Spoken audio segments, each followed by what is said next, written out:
I am Special Agent Maria Rodriguez, 29 years old, and I have a secret that would make my entire family's jaws hit the ground.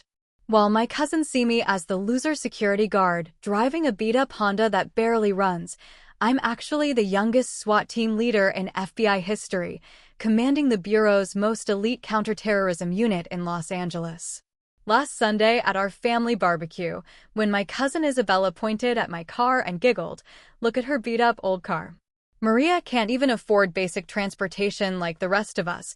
She had no idea that my piece of junk, Honda, was actually a $200,000 bulletproof surveillance vehicle equipped with more advanced technology than NASA uses. What happened next when my SWAT team called for emergency deployment taught my family that sometimes the person they think is struggling the most is actually protecting them from dangers they can't imagine. My story started in East LA, where I grew up watching my neighborhood get torn apart by gang violence, drug trafficking, and the kind of crime that destroys families and communities. While other kids were playing video games, I was watching my older brother Carlos get recruited by local gangs, seeing my best friend's father get arrested for dealing drugs to feed his addiction, and witnessing firsthand how criminals operated with impunity because they knew law enforcement couldn't penetrate their organizations effectively. Maria always asks too many questions about everything. My mother would tell relatives when I'd interrogate family friends about their work, their neighborhoods, their observations about local crime patterns. She watches too much TV and thinks she can solve everyone's problems. But I wasn't watching TV for entertainment. I was studying criminal behavior, learning how investigations worked, and developing an obsession with justice that would define my entire career path. When I was 16, a drive-by shooting killed my neighbor's 8-year-old daughter while she was playing in her front yard. The shooters were never caught, the family never got justice, and I decided that night that I would dedicate my life to catching the criminals that other people couldn't or wouldn't pursue. Maria wants to be a police officer, my family would say with a mixture of pride and concern that Latino families reserve for children who choose dangerous careers.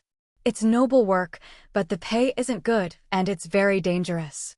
My family supported my goals while hoping I would eventually choose something safer and more financially rewarding. When I got accepted to UCLA with scholarships for criminal justice and psychology, they were thrilled about my educational achievements, but worried about my career trajectory. "College is expensive, Mija," my father would say. "Make sure you study something that leads to good money, not just good intentions."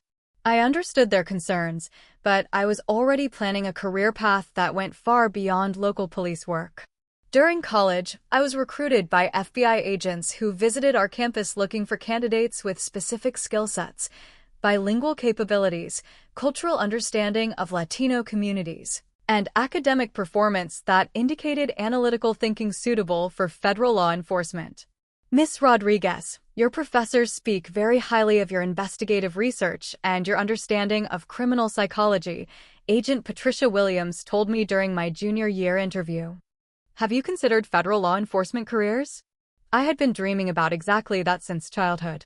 The FBI represented the highest level of criminal investigation, with resources, authority, and mission scope that could actually make a difference in fighting the kind of organized crime that local police departments couldn't handle effectively. My application process took 18 months of interviews, background investigations, psychological evaluations, physical fitness testing, and security clearance reviews that examined every aspect of my life since elementary school. "Agent Rodriguez, you've been accepted into the FBI Academy at Quantico," came the call that changed my life forever. "Report for training in 3 weeks." Quantico was unlike anything I had ever experienced.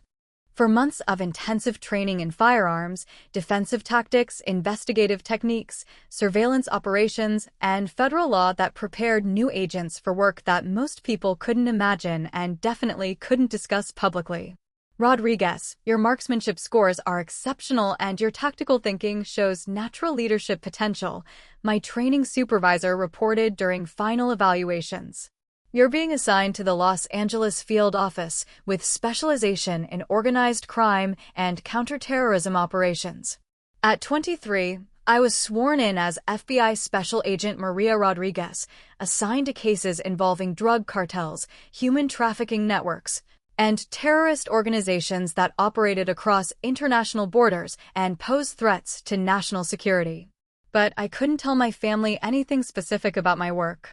Maria got hired by the FBI. My mother would tell relatives with obvious pride. She's doing security work for the government in Los Angeles. The description was technically accurate, but completely inadequate for explaining what my job actually involved. FBI agents working organized crime and counterterrorism cases operated undercover identities, used surveillance techniques that required months of preparation, and handled information so classified that discussing it with unauthorized people was a federal crime. My first assignment was infiltrating a human trafficking network that was smuggling women from Central America through Mexico into Los Angeles, where they were forced into prostitution and domestic servitude by criminal organizations with connections to international cartels. Agent Rodriguez, this operation requires deep cover work that could last 18 months, my supervisor explained during the initial briefing. You'll be working as a security guard at businesses connected to the trafficking network while gathering evidence and identifying key players. The cover job was perfect. It explained irregular hours, frequent travel, and inability to discuss work details while providing legitimate access to locations where criminal activity was occurring. Maria worked security at different places around the city. I would tell family members who asked about my career. It's shift work, so my schedule changes a lot. This explanation satisfied most family curiosity while protecting operational security that was essential for both my safety and the success of investigations that could save dozens of lives and destroy criminal networks affecting thousands of victims. My undercover work required maintaining a lifestyle that appeared consistent with a low-paying security job. I lived in a modest apartment, drove an old car, and dressed like someone earning $15 per hour while actually conducting federal investigations that required years of specialized training and carried life-or-death consequences. Maria seems to be struggling financially, my relatives would whisper during family gatherings. FBI work must not pay as well as people think. The irony was incredible. My salary was actually higher than most of my cousins earned in their conventional careers, but maintaining my cover required appearing to struggle economically while I was gathering evidence against some of the most dangerous criminals in America. The trafficking operation took 2 years to fully investigate and resulted in 47 arrests, the rescue of over 100 victims, and the dismantling of a network that had been operating for 15 years without law enforcement successfully penetrating their organization. Agent Rodriguez, your undercover work was exceptional, the assistant director told me during the commendation ceremony. You've demonstrated leadership qualities and investigative skills that indicate readiness for advanced assignments. At 26, I was promoted to senior special agent and assigned to the FBI's Joint Terrorism Task Force, working cases that involved domestic and international terrorist organizations planning attacks on American soil. The work was even more classified and dangerous than organized crime investigations. Counterterrorism agents tracked individuals and groups who had access to explosives, weapons, and ideological motivations that made them willing to kill civilians to advance political or religious agendas. Agent Rodriguez, your psychological profile assessments and tactical training scores indicate potential for SWAT team leadership, my supervisor informed me during my annual review. Are you interested in specialized tactical training? SWAT team membership was the elite level of FBI operations, agents trained in military-style tactics who responded to the most dangerous situations involving armed suspects, hostage situations, and high-risk arrests that required immediate action to prevent loss of life. The training was more intensive than anything I had experienced, including military-style exercises, weapons specialization, crisis negotiation techniques, and leadership development that prepared agents to command tactical operations where split-second decisions could mean the difference between saving lives and catastrophic failure. Rodriguez, you have natural leadership instincts and remain calm under extreme pressure, my SWAT instructor reported. You're being recommended for team leadership track. At 28, I became the youngest female SWAT team leader in FBI history, commanding a unit of 12 specially trained agents who responded to terrorism threats, organized crime raids, and emergency situations that regular law enforcement couldn't handle safely. But my family continued to believe I worked basic security jobs that barely paid enough to cover my modest lifestyle. "Maria's still doing security work," my mother would tell people when they asked about my career. "She works hard, but doesn't make much money. She's dedicated to helping people, even though it's not financially rewarding."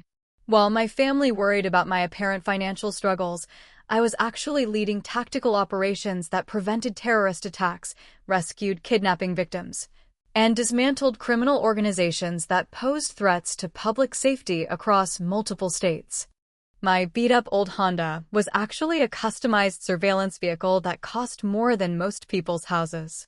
The exterior was deliberately designed to look like a neglected car that nobody would pay attention to, but the interior contained communication equipment that connected directly to FBI headquarters, bulletproof panels that could stop rifle rounds, and tracking devices that allowed my team to monitor my location during undercover operations. "Maria's car is embarrassing," my cousin Isabella would say during family gatherings. "She needs to trade up to something more respectable. What will people think about our family when they see her driving that piece of junk?" The comments stung because they reflected genuine concern for my social status and financial well-being, but they were based on complete misunderstanding of why I made the lifestyle choices that maintained my operational effectiveness. Living modestly wasn't due to financial limitations. It was essential for maintaining cover identities that allowed me to infiltrate criminal organizations and gather evidence without attracting attention that could compromise investigations or endanger lives. "Agent Rodriguez, your leadership of the SWAT team has been exemplary," the FBI director told me during my most recent performance review. "You've successfully commanded operations that have saved dozens of lives and prevented multiple terrorist attacks from reaching execution phase." The recognition was professionally satisfying, but I couldn't share these achievements with family members who continued to worry about my apparent lack of conventional success markers. Last Sunday's family barbecue was typical of our monthly gatherings, my cousins showcasing their material achievements while expressing concern about my modest lifestyle and career choices. "Isabella just bought a new BMW," my aunt announced proudly. "She's doing so well in real estate sales." "Carlos got promoted to manager at the dealership," added my uncle. "He's making excellent money and supporting his family beautifully." The conversations followed predictable patterns as relatives celebrated visible success, while subtly indicating concern about my apparent financial struggles and career stagnation. "Maria's still working security jobs," my mother explained to newer family members who hadn't met me before. "She's very dedicated to her work, even though it doesn't pay particularly well." I participated quietly in family conversations, congratulating cousins on their achievements and sharing appropriate memories without discussing my own professional circumstances. "Maria, when are you going to find a job that pays better?" Isabella asked with apparent concern during our conversation near the food table. "Security work is noble, but you deserve something more financially rewarding." "I enjoy my work," I replied diplomatically. "It's meaningful to me, and that's more important than salary." "But look at your car," Isabella said, gesturing toward the parking area where my Honda sat among newer vehicles that my relatives had purchased to demonstrate their economic success. "That thing is falling apart. You need reliable transportation, and what you're driving is embarrassing for the whole family." The criticism was delivered with enough artificial concern to appear supportive, while actually highlighting what she perceived as evidence of my failure to achieve financial stability. As the barbecue continued, conversations about career achievements and material possessions became more pointed, with several relatives offering advice about finding better jobs that would provide the income necessary for lifestyle improvements. "Maria should consider going back to school," suggested my cousin Roberto. "Maybe she could become a teacher or get into management somewhere that offers advancement opportunities." "Security work is a dead end," agreed Isabella. "She's smart enough to do something more impressive than just watching parking lots and office buildings." The characterization of my career as dead-end security work was particularly ironic, given that I was actually commanding some of the most sophisticated law enforcement operations in the country. During the afternoon, Family members took turns offering career guidance and expressing sympathy for my supposed financial difficulties, while I listened politely and avoided saying anything that might compromise operational security. You know, Maria, if you need help with a down payment for a better car, family should support each other, offered my uncle with genuine kindness that made the situation even more complicated. The offer was touching and demonstrated the love my family felt for me, but it was based on assumptions that completely misrepresented my actual circumstances. That's when my phone buzzed with the encrypted message that every SWAT team leader dreads. Code red. Immediate deployment required. Terrorist threat credible and imminent. I excused myself from the family gathering to read the full briefing on my secure phone. A domestic terrorist cell had been planning an attack on a shopping mall in downtown Los Angeles, and intelligence indicated the operation was scheduled for execution within the next 6 hours. Agent Rodriguez, we need your team mobilized immediately, came the voice of Assistant Director Patricia Williams through my encrypted communication system. This is a Level 1 threat requiring full tactical response. I looked around at my family members who were still discussing my career limitations and financial struggles, having no idea that I was about to lead an operation that could prevent hundreds of casualties from a terrorist attack. I have to go, I announced to my relatives. Work emergency. What kind of emergency could a security guard have? Isabella asked with obvious skepticism. Are you sure you're not just avoiding family time because we're talking about your career situation? Before I could respond, my phone rang with a distinctive tone that indicated official FBI communication requiring immediate attention. Agent Rodriguez, SWAT Team Alpha, this is Command Center, came the voice that would change everything for my family. We have confirmed intelligence about imminent terrorist attack. Need immediate deployment of your unit to prevent mass casualty event. The entire barbecue fell silent as 20 family members heard the words that contradicted everything they thought they knew about my work and responsibilities. Agent Rodriguez, my mother whispered in confusion. SWAT Team Alpha. Isabella repeated as if the words didn't make sense. I realized that my cover had been blown by an emergency that required immediate response to save lives. There was no time to explain or maintain operational security when hundreds of people were potentially going to die if my team didn't respond immediately. I reached into my car and pulled out my FBI tactical vest with SWAT team leader emblazoned across the front, along with my federal badge and service weapon that I always kept secured in the vehicle. I'm FBI Special Agent Maria Rodriguez, I announced to my stunned family. I command the Bureau's counterterrorism SWAT team in Los Angeles, and I have to respond to a terrorist threat immediately. The silence that followed was so complete I could hear traffic noise from the street outside my aunt's house. FBI, my father asked in disbelief. SWAT team leader. Isabella whispered, staring at the tactical equipment I was strapping on over my casual barbecue clothes. The car you've been mocking is actually a $200,000 bulletproof surveillance vehicle equipped with more advanced technology than most police departments have access to, I explained while checking my weapon and communication equipment.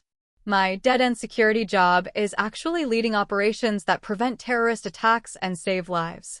Within minutes, my SWAT team members began arriving at the barbecue location, 12 heavily armed federal agents in tactical gear who had traced my GPS location for emergency deployment coordination.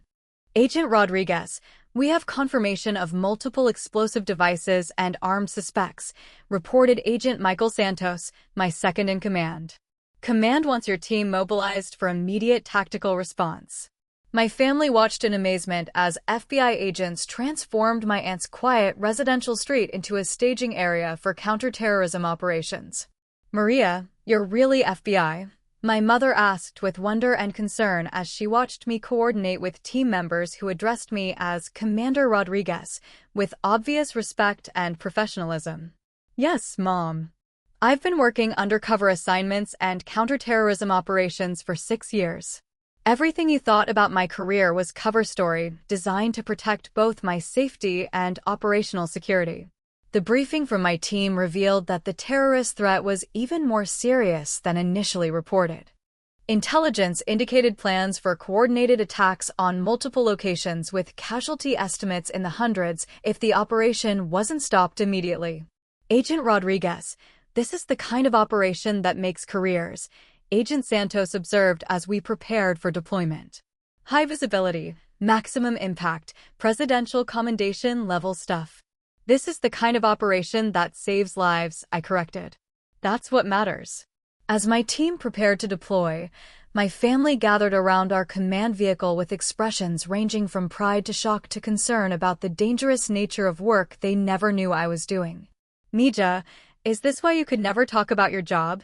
My father asked with new understanding of the secrecy that had characterized my career discussions for years. Yes, Dad. Counterterrorism work requires operational security that protects both agents and ongoing investigations. I couldn't discuss what I was really doing without compromising missions that affected public safety. Isabella approached with obvious embarrassment about her earlier comments regarding my car and career choices. Maria, I'm so sorry about what I said about your car and your job, she said emotionally. I had no idea you were doing such important work. Isabella, you said what you believed based on the information you had, I replied while coordinating final preparations with my team. I understand why you made those assumptions.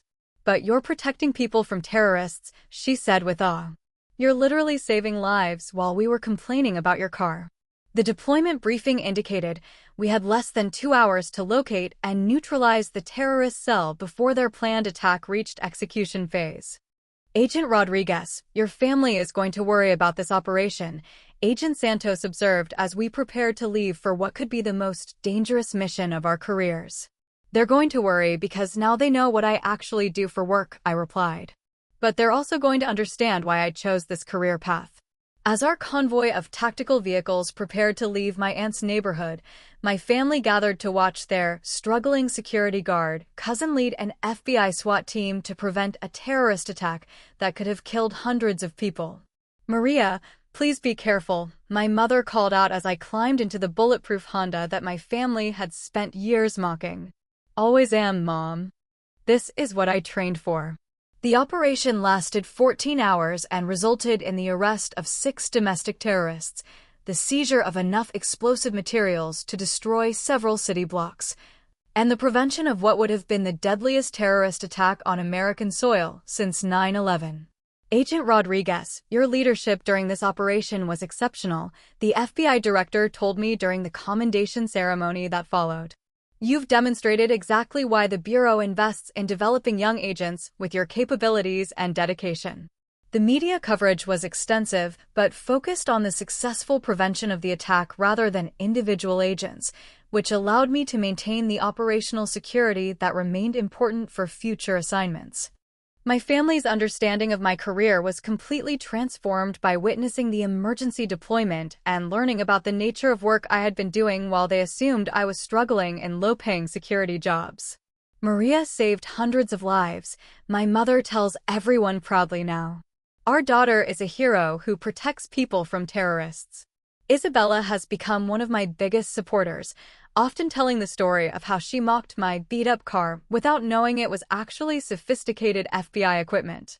I learned never to judge people based on appearances, she says. Maria taught our whole family that success isn't always visible, and the most important work often requires sacrifices that other people don't understand. Today, I continue leading counterterrorism operations while maintaining the modest lifestyle that provides operational security and reflects my values about public service versus personal recognition. The beat-up Honda remains my primary vehicle because it continues to be perfect for undercover work, and I've learned to appreciate my family's new understanding that sometimes the person driving the worst car is actually chasing the most dangerous criminals in America. If this story resonates with you, please share it with anyone who's ever been judged for their lifestyle choices while doing work that serves others. Have you ever had to hide your real achievements to protect something more important? Share your experiences in the comments below.